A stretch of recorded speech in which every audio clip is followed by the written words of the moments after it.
Okay, back in video 4, I have found the pictures that I was going to show. This is my street. You can see it's quiet with huge trees there in Cairo. Um, we went for a iftar. They call it iftar, the breaking the fast in the evening. So this was a favorite thing to do is to do it on a felucca in the Nile. These are sailboats on the Nile using a lateen sail here. Um, so we were going out. This is with our colleagues, new faculty in 2009, new faculty orientation, going out, and it's beautiful. It's really just a garden of a country. There's the food. There's the kid. There's this moon. After we eat at sunset, there's a cannon that goes off in the city, or it's numerous ones, and everyone, all traffic stops, and everyone has a little bit to eat, and then they continue on to their big party. Let's see. Oh, there's the Ramadan lantern. And so some of them are quite big. Others are much smaller. They hang them in the trees, and it's just really, really special. Okay, back to full screen. And back to going through the notes. Oh, right. So the ancient Egyptian civilization, um, so incredibly old. You can think if the pyramids were built like 2600 BC. So Jesus is born 8 BC, I think, something like that. So when he was a little kid, he comes down during the King Herod tries to kill all the children. So he comes down to Egypt and he sees the pyramids. He's like 4 or 5 years old, um, and the pyramids are 2,600 years old. And that event of Jesus walking up there and looking at them only took place 2,000 years ago. So they were already older then than Jesus is to our current time. So you can think just how old this is. This is really, really ancient. Um, and so that means that even though Egypt has been around through loads of civilizations, right? Nubian, the Nubian conquest, they were conquered by what's today in Sudan for a while there. They were conquered by Assyria, which is in northern Iraq. They were conquered by Persia, which is today Iran. They were conquered by um, the Greeks. Alexander the Great had a great civilization there as well. The city of Alexandria was the capital at that time. They were conquered by the Romans, and the British were conquered by the Romans, and there's nothing left. The French were conquered by the Romans, and there's a few aqueducts. But there's incredible Roman remains in Egypt that everyone's just like, psha, who cares about that? A mere 2,000 years ago. We want to go back 5,000 years. Um, there's the Christian Byzantine period, right? Until 642 AD, there's all sorts of stuff. And if you found anything in America from 642 AD, or even from England or France from 642 AD, they'd be like, "Wow, this is incredibly, great historic artifact." And the Egyptians like, "Yeah, who cares?" Um, and really, for some scholars as well, anything 642 is boring. Anything in the Muslim period, boring. Um, and so you find that even today, there's still a sense that Europeans, foreigners, tourists are really interested in the very ancient stuff. Here's European currency, and you can see it here.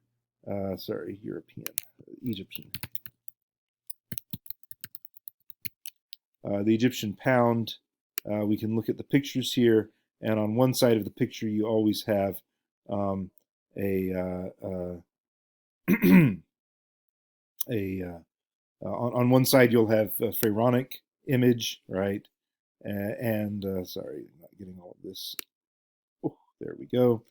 So you'll have like the Sphinx or the pyramids, and on the opposite side of the currency, you'll have a mosque. So one side is for the tourists and foreigners, and the other side is for um, the yeah. So you can see here all the ones that they show on screens have like ancient statues, which is really offensive to Islamic theology. So on the other side, the Islamic side, you always have mosques and other wonderful things. So that tension continues. That's all I'm saying here.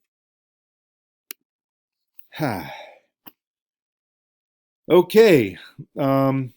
Jews in Egypt.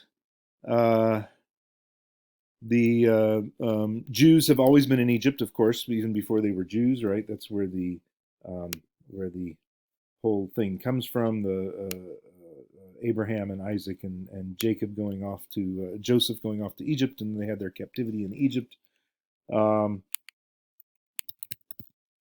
Let's go back to Cairo. Let's see. Just this a little bit. So here we are in Cairo. I'll zoom out so you can see where we are. Bigger.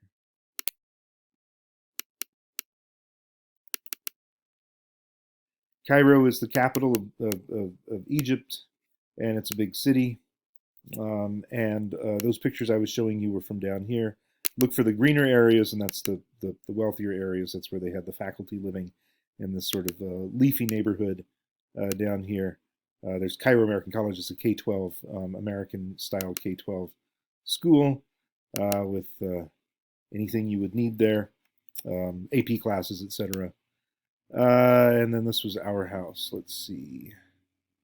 We lived on road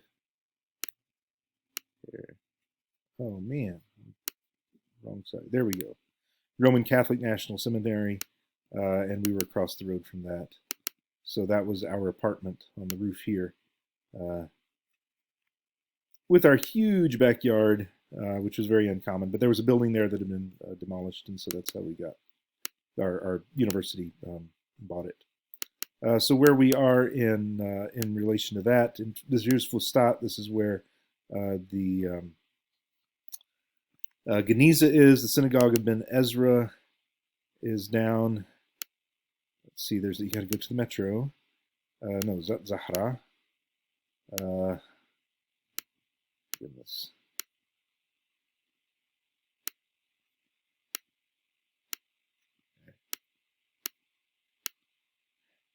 Mar Girgis. Here we go. So this is the old Cairo, basically. Fustat. This was before it was Cairo. This is the Roman city, and so this place right here, which is today a subway line, was the riverfront, and so these two domed structures here were the gates to the city. So there's the synagogue of Ben Ezra. You can see here is the new synagogue from the 1890s. The medieval one was across the street, I believe, and that is where the Geniza was, where they found all of those wonderful manuscripts. Let's get back to here. Okay, we're at 8 minutes. I will pick it up here in a bit.